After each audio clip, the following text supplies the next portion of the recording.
I could not believe it was finally happening. I was going to meet my mom. The hospital called at 3:30 in the morning to tell my dad that my mom had finally woken up and was asking for him. I know this sounds crazy, but my mom's been in a coma since I was born.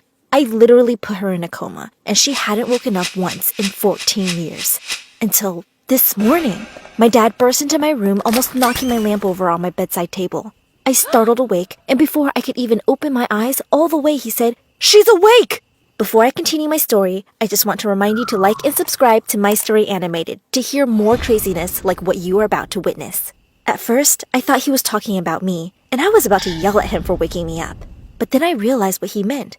My mom was awake. My mom!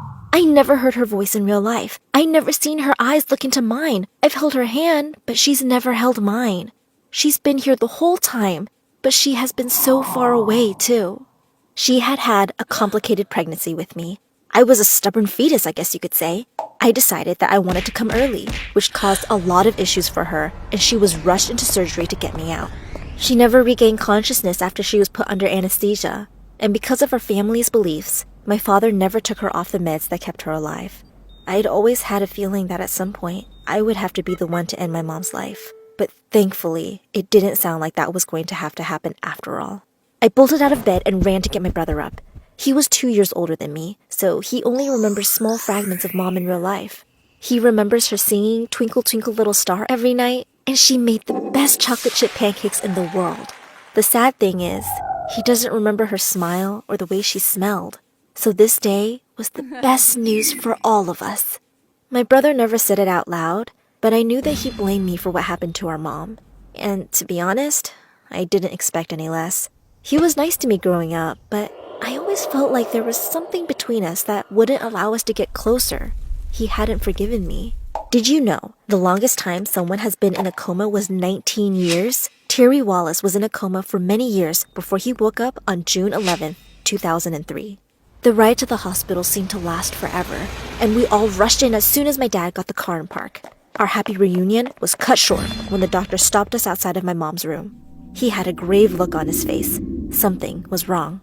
"She wants to see Emma," the doctor said, and my dad pulled me forward. He said no problem and tried to get the doctor to open the door. "No, see," the doctor started. "She doesn't understand that Emma is a teenager now. She thinks that she just gave birth to her several hours ago." I think all of our faces turned white. Of course, we had thought this could happen, but we didn't know what to do when it finally came to be. The doctor told my dad that he didn't want to shock my mother until we were all here at the hospital with her, and we could introduce me. This wasn't going to be easy, and we all knew that. I held my breath as my dad and the doctor went into my mother's room. All I could hear was some muffled talking from the doctor and my dad. Then my mom started to scream uncontrollably. "Bring me my baby!" I got goosebumps up and down my arms. This was probably the most afraid that I've ever been in my life. I was so afraid that my mother was going to hate me and that she was going to think I ruined her life too. I almost ran out of the hospital, but my brother nudged me forward. The door to the hospital room stood open in front of me, and I walked through. I had never seen my mom with her eyes open. She already looked so much more full of life than she had just days ago. "Hi, Mom," I said, twirling my fingers through my hair. I did that when I was nervous. My mom was doing the same with hers, as she said, "Hi." My dad said that it was okay to step closer. I couldn't help but start to cry as I walked up to my mom. She had the same hair color as me, and her eyes were just as blue. My dad had always told me I looked like her, but I never could see it until now. In that moment, I felt like my mom had come back from the dead. I know she'd been here this whole time, but she was as good as gone. I touched her face and her eyes lit up. It's like she knew it was me. It's like she remembered my soul when she carried me in her stomach. "It is you," she said, and she wrapped me in a humongous hug. We bawled together on the bed for quite some time. Then my mom pulled away from me and wiped her tears. "It's so nice to finally meet you. The last time I saw you, you were on a black and white screen," she chuckled, talking about the sonogram. "I've grown since then," I giggled, and wrapped my hand around hers. Since Mom had been in bed for so long, most of her muscles were weakened. She'd need lots of physical therapy to get them back into shape. She wouldn't be able to leave the hospital for a couple of weeks, maybe even a month. And when she did leave, she would still be required to do lots of physical therapy and other therapies, I guess. Those other therapies would help her deal with all the time that had passed and missing out on our lives and things like that. The one thing we didn't know how to tell her was that our dad was remarried. We'd had a stepmom for the last 3 years. My brother and I had given our dad our blessing to start dating again after the 10-year anniversary of when my mom went into a coma. He'd been so lonely. He'd basically only lived for us, and having someone there to help with the kids would be amazing too. We decided we weren't going to tell my mom that first day. We thought it would be too much to add to everything else that was going on. On the ride home, my brother blurted out that he didn't think we should tell mom at all. He thought we should make our stepmom move out, which I didn't think was such a bad idea either. Our dad wasn't going for that. He hadn't fallen out of love with my mom. He'd just become stagnant. And the fact that she was awake now seemed to be weighing heavy on his mind. He was silent almost the entire ride home. When we pulled into the driveway, I asked if he was okay. He looked at me with tears in his eyes and said he just didn't know what to do. We walked into the house and gave each other the biggest hugs. Our stepmom walked up and asked if we were okay. She knew what had happened and all of the craziness that was now going to continue. Except she thought that my dad didn't love my mom anymore and that they were actually divorced, when in fact, he'd never divorced our mom in the first place. This was going to be hell for sure. Later on that night, while my brother and I were supposed to be sleeping, we snuck down the stairway to listen to my dad and stepmom talking in the kitchen. "So what are we going to do?" my stepmom was asking. My dad was silent when she continued, saying that obviously we would need to contact my mom's family and have them help out. My dad said we were her family, and she would stay with us. My stepmom hated that idea and suggested that we get a hotel room for her until we could figure something out. That's when he dropped the bomb. "We're still married," he blurted. My stepmom nodded. "Yes, we are, and I have every right to say what happens in this house." He gave my stepmom the side eye and said, "No, I mean that I'm still married to her." "So we aren't even legally married?" My dad shook his head. I could tell he was crying again. My stepmom let out the biggest scream I'd ever heard. I think it blew out my eardrums. With ears ringing, my brother and I rushed down the stairs when my stepmom was slinging horrible words at my father, her face in a red rage. Her things were packed within a few hours, and she was off to her sister's house. I could tell my dad was hurt, but he looked almost relieved as well. By the end of the week, my mom was ready to come home. We set up the guest room for her, but we were surprised when she came in the house and went directly to the master bedroom. My dad didn't say anything, but my brother spoke up. He told her to put her things in the guest room, and she looked hurt. "It's okay, Mom. You can sleep in the master bedroom tonight," I tried to assure her. "Tonight? It's my bed, my house." She looked confused and worried. Then she asked where our stepmom was. We told her she left, and I don't know if I saw relief on her face or terror. We all helped her get settled in the bed, and she took a nap while we discussed how we were going to introduce my stepmom to my mom. However, not long after, our stepmom came to the door and knocked loudly, waking my mom up. My brother answered the door, and in a hushed tone, he told her to be quiet.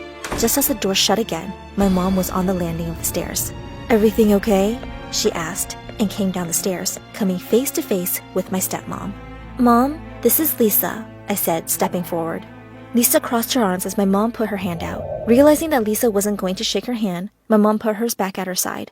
She offered Lisa to come on in, and Lisa snidely replied, "I don't need to be invited into my own home."